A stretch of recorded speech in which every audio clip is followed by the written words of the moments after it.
On va parler du paludisme, également appelé malaria. La maladie fait près de 500 000 morts par an, principalement en Afrique. La situation est d'autant plus préoccupante que depuis plusieurs années, les parasites développent des résistances aux molécules antipaludiques et les moustiques craignent de moins en moins les insecticides. Aujourd'hui, aucun vaccin n'est disponible et pourtant, on sait depuis très longtemps qu'une plante soigne efficacement la maladie. Cette plante, venue de Chine, qui s'appelle l'artémisia, est pourtant déconseillée par l'OMS et interdite dans un certain nombre de pays. Mais que cache cette interdiction? Peut-être les intérêts financiers des laboratoires pharmaceutiques qui ont fait de la malaria un business. En Afrique, justement, des chercheurs mènent des études de terrain pour prouver que l'artémisia est efficace et sans danger.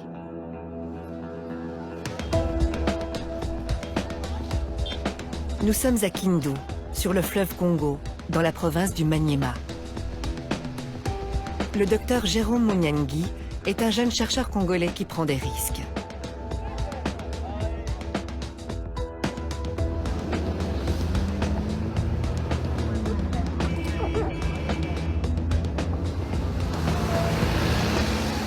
Après 3 heures de piste, le docteur Munyangi est accueilli comme l'enfant prodige dans son village natal. Artémisia!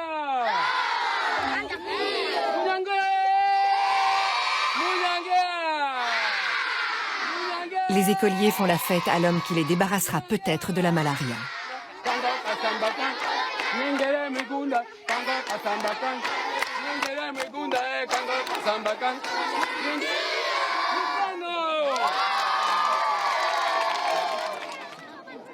Le parcours du docteur Jérôme Munyangi est emblématique des difficultés rencontrées par les Africains qui défendent une médecine adaptée aux conditions du continent. Mon premier contact avec l'artémisia, suite à une crise de paludisme que je fais à Kinshasa. C'était un paludisme résistant, parce que j'avais déjà pris des antipaludéens, ça ne marchait pas. Et un ami qui travaille déjà avec l'artémisia m'a proposé la plante comme traitement. Je lui ai dit, bon, je n'aime pas les charlatans avec les plantes, qui traitent avec des plantes. Il a insisté beaucoup. Et le 3e jour, je me sentais déjà très bien. Il n'y avait plus de maux de tête, il n'y avait plus de fièvre, ainsi de suite. Et à la fin du traitement, le 7e jour, je suis parti refaire les examens des laboratoires. Tout était vraiment très bien. Je n'avais plus de plasmodium. Et voilà, et c'était mon premier contact avec la plante artémisia. Pressionné par ce résultat, le docteur décide de consacrer la suite de ses études à la plante. Son diplôme de médecine et quelques feuilles d'artémisia sous le bras, il entame une maîtrise S-Sciences à Paris. Après 3 semaines d'analyse, nous étions vraiment très étonnés par le résultat que nous avons observé au laboratoire. Le professeur qui travaillait avec moi était très étonné. Elle a refait les examens elle-même. Je me rappelle encore l'un de mes professeurs qui me dit, voilà, et ça c'est une bombe. Et on ne peut pas que cette bombe puisse sauter dans notre laboratoire parce que juste les subventions des laboratoires proviennent de firmes pharmaceutiques. Et on a arrêté la recherche. On m'a même arraché mon cahier de laboratoire où il y avait des manipulations. Et tous les échantillons d'artémisia que j'avais amenés au laboratoire étaient confisqués. On a amené ça au bureau du directeur des laboratoires. Pratiquement exclu de l'université et privé de bourse, le docteur Munyangi refuse d'abandonner. Il prend contact avec Lucille Cornet-Vernet, qui va l'aider à poursuivre ses recherches. 2 personnes, donc là on a fait sur 1000 patients, et donc j'ai à ce moment-là commencé à chercher les fonds. Donc ces études ont été financées en fait par des amis, par des fondations, par des entreprises, simplement parce qu'ils croient vraiment qu'une plante peut être la solution pour ce fléau apocalyptique qu'est le palu en Afrique.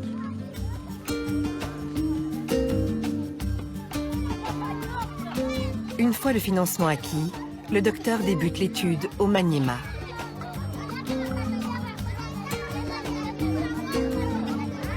« 1000 patients porteurs du falciparum sont identifiés.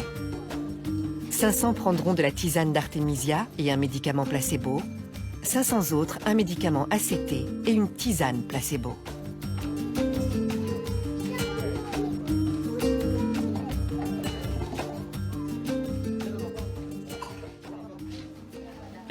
Et la tisane, les deux avaient un bon résultat clinique. Mais quand vous faites la parasitologie, vous allez trouver que les malades qui étaient sous tisane, il y avait disparition de la charge parasitaire. Mais tandis que les malades qui étaient soumis sous traitement ACT, il y avait encore des parasites dans l'air sang, même si leur état clinique était déjà amélioré. Oui. Les résultats sont en effet spectaculaires. Alors que les médicaments ACT sont jugés efficaces à 80%, la tisane affiche un score de 97%. Et sans effet secondaire, contrairement aux médicaments. Le résultat était surprenant, positivement, et c'est là que les ennuis commencent avec la médecine conventionnelle. Quel genre d'ennui? Le premier ennui, c'est l'interdiction. À la fin de l'étude, nous devions organiser une conférence. Lorsque nous avons remis le résultat au médecin-chef des zones, tout de suite, il s'est interposé.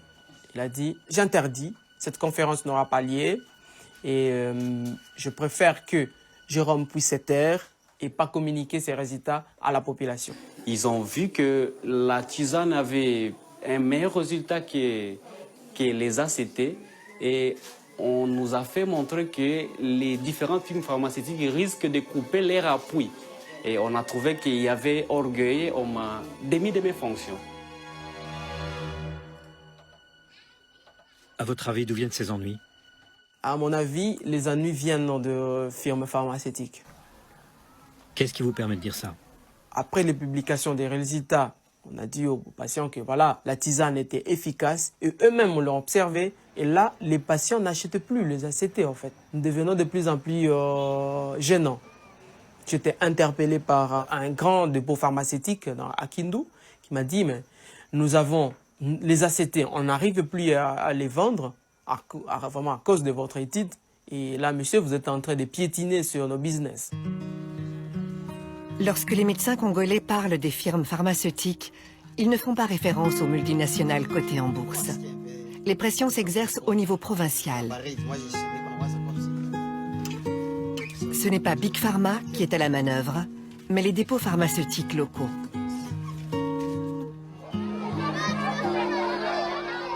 Après l'étude, les villageois adoptent la tisane dont ils ont été les cobayes.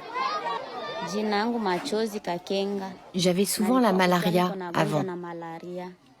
Mais depuis que j'ai participé à l'étude, je n'ai plus eu la malaria. Moi, j'ai toujours eu la malaria. Mais en prenant la tisane d'Artemisia, je me suis senti beaucoup mieux.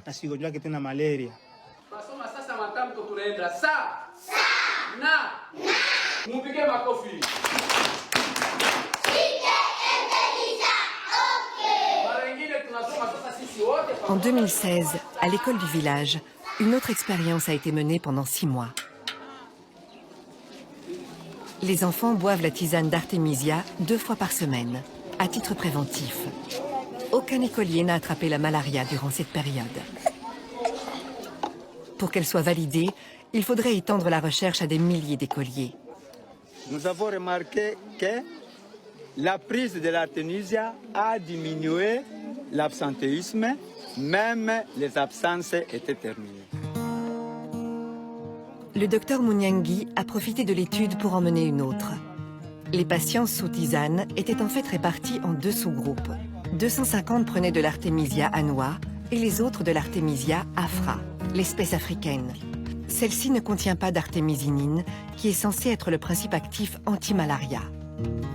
Les résultats s'avèrent parfaitement identiques dans les 2 sous-groupes. L'étude du docteur Munyangi est achevée depuis 2015.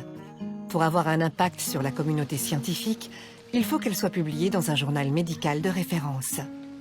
Or, les responsables éditoriaux sont méfiants à l'égard des remèdes à base de plantes. Nous avons contacté la Fédération internationale des fabricants de médicaments pour lui demander sa position sur l'Artemisia. Réponse: Nous ne sommes malheureusement pas en mesure d'intervenir dans votre documentaire. Nous n'avons pas trouvé d'experts disponibles pour témoigner sur ce sujet. La santé. Elle l'est aussi pour l'emploi. Ce sont des dizaines d'hommes et de femmes qui ont trouvé du travail dans un nouveau secteur.